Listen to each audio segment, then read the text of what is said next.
Okay, modes on a piano. So here is middle C. Because most of us learn all of our instruments as a C scale because it's easier to learn this and not play any of the wrong notes. And the reason that is because when you play all the white key notes for the C scale, you're avoiding the 5 sharps that are also in the scale of C, but we avoid them. Okay, so here's the C scale. Okay, we call this the C major scale. It's got the bright sound and it's related to a C major chord, and this is called a C major chord because the interval between the C and the E is called a major third. So whenever you play a note and go up a whole step and a whole step, it's major, and whenever you play a whole step and a half step, it's a minor third. So this is a major third with a minor third stacked on it, and here's our C triad. Lots of people call this a C chord. To be specific, triad means 3 notes. Okay. When we extend a C chord is really not just that. A C chord also includes the next note, which is a B, and the next note, a D, and the next note, F, and the next note, A, and then we're back to C. Although we've already got the C here, so here's a 7-note C chord with a root, a third, a fifth, a 7th, a 9th, an 11th, and a 13th. I call these, anything past the triad, I call a color. So we're adding colors on top of the C chord. I'm adding a B chord on top of the C chord. I'm adding a D chord on top of the C chord. Okay, now again, I'm not calling these by their qualitative color, not major, I'm not using major and minor, okay? So here's a C7 chord, here's a C9, here's a C11, here's a C13. Here's a C7, here's a C9, here's a C11, here's a C13. You do not have to use all of the notes, okay? So here's a C13, C13, C13, okay? I can use different variations in colors of notes being closer or further apart to create dimension and color to the chord, okay? Again, I'm not describing the quality of this chord yet, okay? So here is a C major 7, C, E, G, B. If we go to staff paper, it's line, line, line, line. So chords are really easy to see when they're in the normal position on a staff. That was designed on purpose by the Germans that invented the staff in the way back. A D chord is D, F, A, C, okay? A D7 chord, an E7 chord, an F7 chord, a G7 chord, line, line, line, line, an A7 chord, space, space, space, line, line, line, line. There's our B chord, and then we're back to C. So just using sevenths today, we have a major chord. Actually, let's go back to triads for 1 second. In any key, it's major, minor, minor, major, major, minor, diminished or minor with a flat 5, and major. Let's review that again. First chord is major, second chord in the key is minor, third chord in the key is minor, the fourth chord triad in the key is major, the fifth triad is major, the sixth is minor, and then diminished is the one weird one that's the 7th, and then we're back to tonic, okay?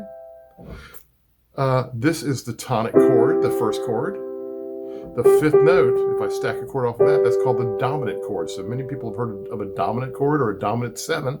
A dominant 7 means take a dominant, the 5th triad of any key, and add a 4th note, a 7th above the root. So root, 3rd, 5th, 7th. Okay? And this chord wants to float back to tonic to C. The F and the E, the F and the B want to resolve in a half step. Okay, to an E and a C. You can hear that tension. If I add the G beneath that, our bass falls down. Or if I fall from a 4-note chord, I'm falling to a jazzy C major 7 here. Okay, so here's our dominant 7, and here's our tonic 7. Okay. Now again, still using the C scale. The tonic chord is a major 7. These are all of the notes of a C major scale. This is a minor 7. the second chord. The third chord is also a minor 7. The fourth chord is a major 7. The fifth chord is a dominant 7, basically because it has that diminished chord hidden inside of it, and none of the other chords do. Okay? And then here's a minor 7, the sixth chord. And the seventh chord is a half diminished chord. Okay? Or a minor 7, flat 5. Okay? Half diminished. The distance between here's a minor third and here is a minor third. If we stack another minor third on it, we're not in the key of C major anymore. We're in C minor, and here's a fully diminished 7 chord. So here's a half diminished 7 chord. Okay? And then we're back to a major 7. The distances between the root note and the 7th. This is a major 7th, minor 7th, minor 7th, major 7th. The fifth chord is also a minor 7th, even though it's a major chord. Minor 7th, minor 7th, major 7th. So the major 7th sound only happens on 2 chords in the key. That's 1, the tonic chord, and the 4 chord, the subdominant chord. So up 5 from tonic is G, and down 5 from tonic is F. So the C chord up 5 is the dominant, and the tonic chord down 5 is the subdominant. Okay, sub meaning below C. Okay, or below tonic. Okay, so those are the chord terms, the only chord terms we're going to work with today. So major 7, minor 7, major 7. Excuse me, major 7, minor 7, minor 7, major 7, dominant 7, minor 7, half diminished 7, okay, or minor 7, flat 5, back to major 7. Here's a cool trick that you can do on the piano. I'm going to start on a C chord, and most chords want to move up a fourth, so C wants to try to resolve to F. If we play a 7 chord on the piano, these 2 voices fall down to the F chord. So now I'm on F chord. The F chord wants to move up 4 notes to a B chord. So now, by moving the bottom 2 voices down, I'm on the B chord. Okay, I'm going to start back at C again. C, move the top 2 voices down, move the bottom 2 voices down. We're on a B chord. Move the top 2 voices down. We're on E minor 7. Move the bottom 2 voices down. We're on an A minor 7, D minor 7. G dominant 7, which is our dominant chord that pushes us right back to C, and we just went around the whole circle of fifths in the key of C. Okay? In the bass, I'm going to play C up to F, B up to E, A to D, G to C. Okay? And I'm going to play those chords up here.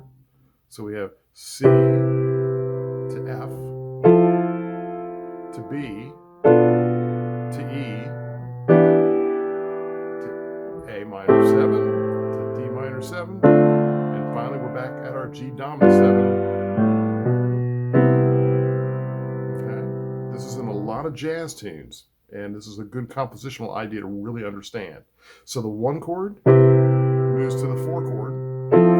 The 4 chord would like to move to the 7 chord, which would like to move to the 3 chord, which would like to move to the 6 chord, which would like to move to the 2 chord, and here's the 5 chord.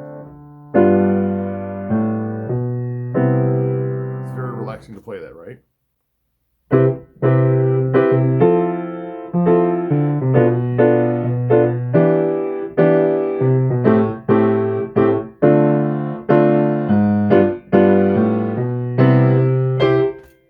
Okay, you can hear the colors just seem to, it sounds so pretty. If a guitar player was playing this, it's hard to play a chord with all 3 notes in a row on the guitar in root position. It's almost impossible to play a 4 or a 5 note chord like a pianist can. So a guitar player leaves out notes and implies a chord like that. But a guitar player could also play diads. So a guitar player could play.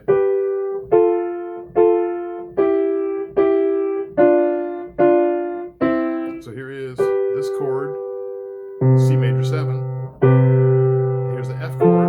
And then these 2 notes are also in the B chord. Then they fall to notes in the E chord, and they stay with the A7, A minor 7. They fall to the D, and they are a part of the G7.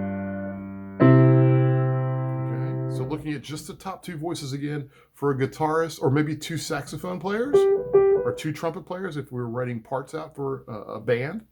Here's a C major 7 chord to an F major 7 chord, and then B half diminished to an E chord, E minor 7, even though we don't have the 5th or the 7th showing. Okay, and then A minor 7, D minor 7, G dominant 7. So what sounds so trick in jazz is sometimes some voices can stay playing. So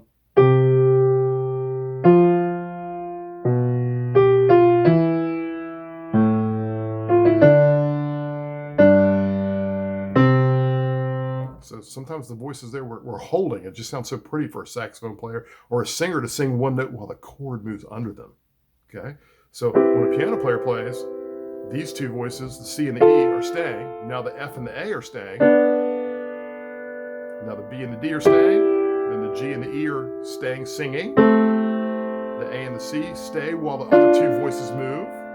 And the A and the C move down to the G. And then, okay, so see them as voices. 2, 2, 2, 2, 2, 2, 2, 2. That's what sounds so pretty in jazz. Some parts are moving, some are not.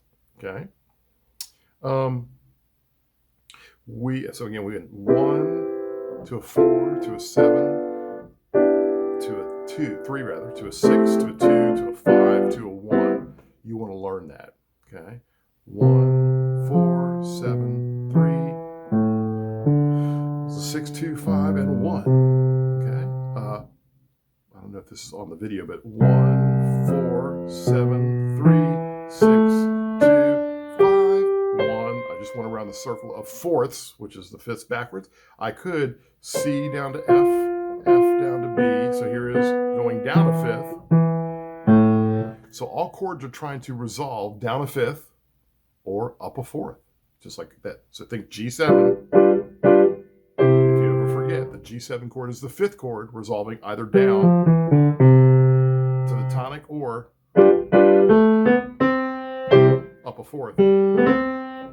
Okay, so there are our major chords. Then, what happens in jazz is we might play a chord, like here's the 3 chord, and we might switch it to major. So here's a minor 7 going to a dominant 7, or here's a minor 7 switching to a minor 7 flat 5. Okay, a minor 7 switching to a 6 to the top.